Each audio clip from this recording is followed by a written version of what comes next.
출애굽기 13장 처음 태어난 것에 관한 율법. 여호와께서 모세에게 말씀하셨습니다. 처음 태어난 것은 다 나에게 바쳐라. 사람이든 짐승이든 이스라엘에서 처음으로 태어난 것은 다 내 것이다. 모세가 백성에게 말했습니다. 여러분이 이집트를 떠난 이날을 기억하십시오. 여러분은 그 땅에서 종이었습니다. 여호와께서는 크신 능력으로 여러분을 그 땅에서 인도해내셨습니다. 누룩을 넣어 만든 빵을 먹으면 안 됩니다. 아비벌의 한날인 오늘 여러분은 이집트를 떠났습니다.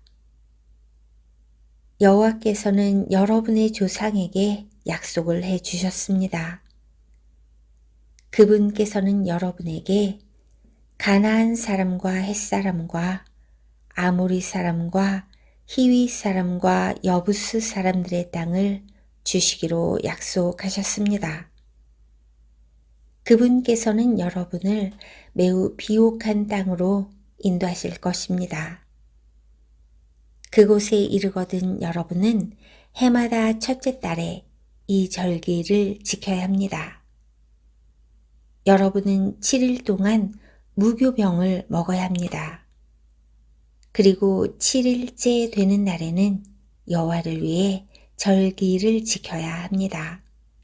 7일 동안은 무교병을 드십시오. 여러분의 땅 그 어느 곳에도 누룩을 넣은 빵이 있으면 안 됩니다. 여러분이 있는 곳에는 아예 누룩이 있어서는 안 됩니다. 그날에 여러분은 여러분의 자녀에게 이렇게 말하십시오. 우리가 이 절기를 지키는 것은 내가 이집트에서 나올 때 여호와께서 나에게 해주신 일 때문이다. 이 말씀이 마치 여러분의 손에 맨 표나 여러분의 이마에 있는 표와 같이 되게 하십시오. 그리하여 여호와의 이 가르치심이 여러분의 입술에 있게 하십시오. 이는 여호와께서 크신 능력으로 여러분을 이집트에서 인도해 내셨기 때문입니다. 그러므로 해마다 정해진 때에 이 절기를 지키십시오. 여호와께서는 여러분을 가나안 사람들의 땅으로 인도하시고 또 그 땅을 여러분께 주실 것입니다. 여호와께서 여러분과 여러분의 조상들에게 주시기로 약속하신 그 땅에 들어가면 여러분은 처음 태어난 것을 다 여호와께 바쳐야 합니다. 짐승들의 처음 태어난 것들도 다 여호와께 바쳐야 합니다. 처음 태어난 모든 나귀는 양으로 대신해서 바칠 수 있습니다. 나귀 대신 양을 바치기가 싫으면 나귀의 목을 꺾으십시오. 여러분의 자녀 중에서 맏아들은 다른 것으로 대신해서 바쳐야 합니다.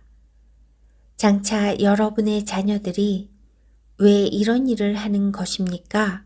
하고 묻거든 여호와께서 그 크신 능력으로 우리가 종으로 있었던 이집트 땅에서 우리를 인도해 내셨다. 파라오가 고집을 부리며 우리를 내보내려 하지 않았을 때 여호와께서는 사람이든 짐승이든 이집트 땅에 처음 태어난 것을 다 죽이셨다. 그래서 내가 처음 태어난 모든 수컷을 여호와께 바치는 것이다. 내 아들 중에서 맏아들을 대신해서 다른 것으로 바치는 까닭도 그 때문이다. 이 말씀이 너희들의 손에 맨 표나 너희들의 이마에 있는 표와 같이 되게 하여라. 여호와께서 크신 능력으로 우리를 이집트에서 인도해 내셨기 때문이다. 라고 대답하십시오. 구름 기둥과 불 기둥. 파라오가 이스라엘 백성을 내보냈습니다. 이스라엘 백성이 이집트에서 나올 때 하나님께서는 이스라엘 백성이 블레셋 사람들의 땅을 통과하여 가깝게 갈 수 있도록 하지 않으셨습니다. 왜냐하면 하나님께서 이 백성이 전쟁을 보면 마음을 바꾸어 이집트로 돌아가자고 할 것이다 라고 말씀하셨기 때문입니다. 그래서 하나님께서는 이스라엘 백성을 홍해 쪽의 광야로 인도하셨습니다.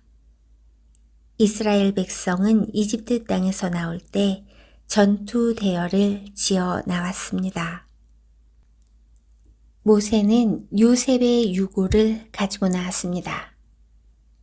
요셉이 죽기 전에 이스라엘의 아들들에게 하나님께서 너희를 구해주시면 잊지 말고 내 유골도 이집트에서 가지고 나가다오 라고 말하면서 그들에게 그렇게 하겠다고 맹세를 시킨 일이 있었기 때문입니다. 이스라엘 백성은 숫곳을 떠나 에담에 진을 쳤습니다. 에담은 광야의 끝에 있었습니다. 여호와께서는 이스라엘 백성에게 길을 가르쳐 주셨습니다. 낮에는 구름 기둥으로 인도하셨고 밤에는 불 기둥으로 불을 밝히시면서 인도하셨습니다. 그래서 이스라엘 백성은 밤낮으로 갈 수 있었습니다. 낮에는 구름 기둥이, 밤에는 불 기둥이 이스라엘 백성을 떠나지 않았습니다.